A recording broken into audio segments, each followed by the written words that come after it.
Mapa-intimate o grand celebration feeling on Cloud 9 sina Kapuso stars Caprice Cayetano, Vince Maristella at Kim Jisoo dahil sa kani-kanilang get-together with fans. Makichika kay Athena Imperial.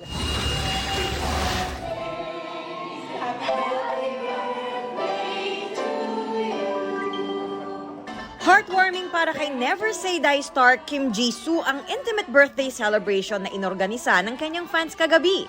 This is the day I was born and then at the same time this is the day my mom's made me, right? So it's also for my mom's day.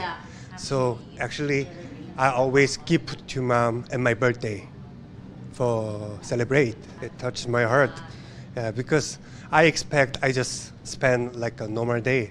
Mas nakilala ng fan si Jisoo na nag-share ng tidbits tungkol sa kanyang buhay. One of my wishes, but I want to buy house in Philippines too. My favorite game now is Elden Ring.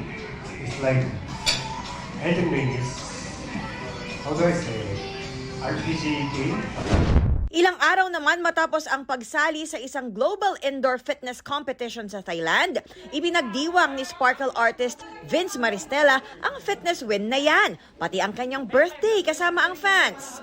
Alam mo, minsan lang kami magkita-kita ng mga fans ko and napakasaya kasi alam mo yun, bawat tagumpay namin sa buhay, sineselebrate talaga namin. At syempre, alam ko na through ups and downs, di talaga nila ako iwan. Pinktastic naman ang fan meet ni PBB Celebrity Collab Edition 2.0 Kapuso Big Winner Caprice Cayetano. Na-surprise po talaga ako kasi may mga gifts po, tsaka yung mga outfits po nila, mga favorite color ko po talaga yung pink, kaya na-appreciate ko po talaga yung efforts nila. Next goal daw ni Kapkap ang mas dumami pa ang kanyang projects. Athena Imperial updated sa Showbiz Happenings.